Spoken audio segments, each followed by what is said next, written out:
Bueno, ahora sí, algunas libertades que nos vamos a tomar, vamos a enumerarlas aquí. Fíjense que en general usamos todo lo que aparece mencionado, no es necesario que escribamos siempre la cláusula USA. Y algo similar pasa con el exporta. Tenemos valores por omisión, los géneros, los observadores básicos y los generadores. No es necesario que los especifiquemos en la sección de exporta o que los pongamos explícitamente en el exporta. En general lo que hacemos es cuando tenemos que exportar algo de más, aclaramos eso y listo, el resto se da por ya mencionado.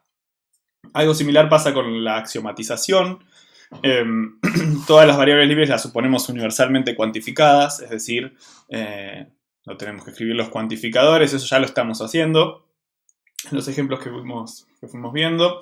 Y solo cuantificamos explícitamente cuando podría generarse alguna confusión, y ese es el caso de la transparencia 15 de la clase anterior, que van a ver que están los cuantificadores. Y una cosa más es que vamos a permitirnos escribir, en lugar del igual, nos vamos a permitir escribir el el igual en vez del equivale.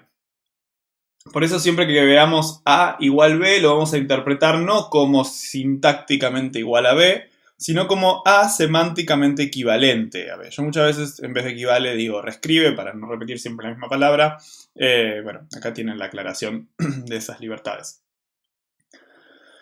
En general, como hemos ido viendo, conviene que el conjunto de generadores y de observadores sean minimales, porque si no podemos llegar a caer en inconsistencias si el conjunto de generadores y de observadores es redundante.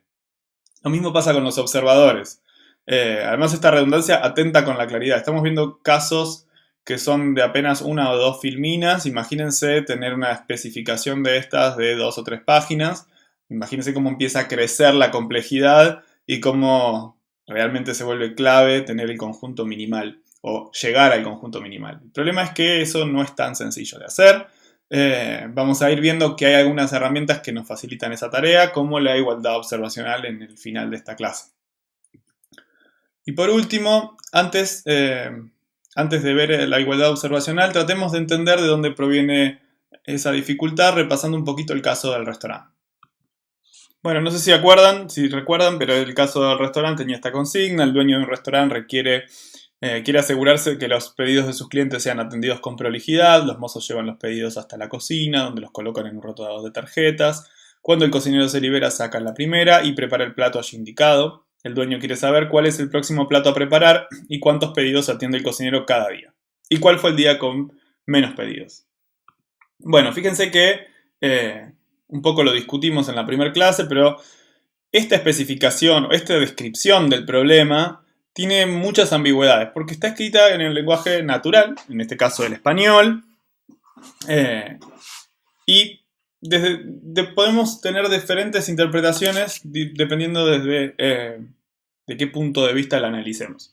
Otro ejemplo de esta ambigüedad, por ejemplo, es cuando uno dice se calcula el índice de desempleo. Bueno, ¿cómo se define un desempleado? ¿Okay? Ese es un primer ejemplo de problemas que podemos tener, términos mal definidos. Hay cosas que no sabemos cómo están definidas. Imagínense si tenemos que implementar una especificación en la que hay un desempleado, digamos. Bueno, ¿qué vamos a necesitar de saber de ese elemento? Otro ejemplo es en el mismo texto, pero más adelante. ¿Okay? Bueno, más adelante, ¿qué es más adelante? Porque más adelante significa un número de página menor o un número de página mayor. No hay adelante o atrás en un libro, simplemente hay números de páginas más grandes o más chicos. Y bueno, este doble significado que le damos al menor o al más adelante cae en la categoría de polisemia, ¿okay? Un término que tiene diferentes interpretaciones, diferentes significados. Otro ejemplo, para transportar, paréntesis, las cosas de un lugar de África a otro de Rumania, hace falta permiso. Bueno, ¿cuándo hace falta permiso? ¿Cuando salimos de África? ¿Cuando entramos a Rumania? Eso es súper ambiguo, no sabemos en qué momento hay que pedir ese permiso. Además, fíjense que las cosas que están entre paréntesis nos dan un poquito más nos aclaran, al menos sabemos que se van a transportar entre dos países distintos. Si no estuviesen los paréntesis, para transportar de un lugar a otro hace falta permiso, sería aún más ambiguo. ¿Okay? Bueno, todos estos ejemplos y el del restaurante tienen semánticas difusas. Los lenguajes formales en general, o los de especificación, suelen ser rigurosos y necesitamos que su semántica sea precisa. A esta diferencia entre estos dos mundos, el de los lenguajes naturales y los lenguajes formales, la conocemos como semantic gap o brecha semántica. Y vamos a ver que justamente es uno de los pasos más importantes, porque una vez que tenemos esa especificación formal, existen herramientas que son capaces de automatizar todo el proceso, al menos para ciertos casos pequeños. Pero el primer paso, que es un poco lo que estamos viendo ahora, es siempre manual, trabajoso y más que nada subjetivo. Esta brecha semántica es un salto este salto es un tema de complejidad no menor. Y en general la ingeniería de software dedica muchos esfuerzos en esta tarea. En esta materia lo vamos a ir viendo de manera simplificada, con ejercicios más bien pensados y cortos. Pero en la práctica real del desarrollo de software, esta es la etapa de análisis, o en otros lo van a escuchar también como captura de requisitos. Y es un proceso muy largo, iterativo, en el que el especificador interroga a los expertos del dominio y a los interesados para dilucidar estas ambigüedades. ¿Okay? No necesariamente en el desarrollo de software van a conocer del dominio, con el tiempo y la experiencia sí, pero a priori pueden llegar a tener que trabajar en desarrollo de software para algún dominio que les es completamente ajeno, y es solamente a partir de esta interrogación a los expertos y a todos los interesados en ese software que uno puede llegar a entender de qué se trata y qué es lo que tiene que hacer.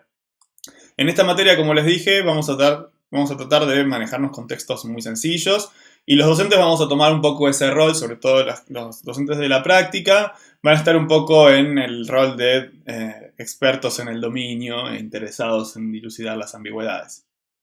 Pero bueno, como primer paso para vincular estos dos mundos, los mundos informales y los formales, vamos a ver que existe esta igualdad observacional que nos va a dar un poco de ayuda en ese proceso.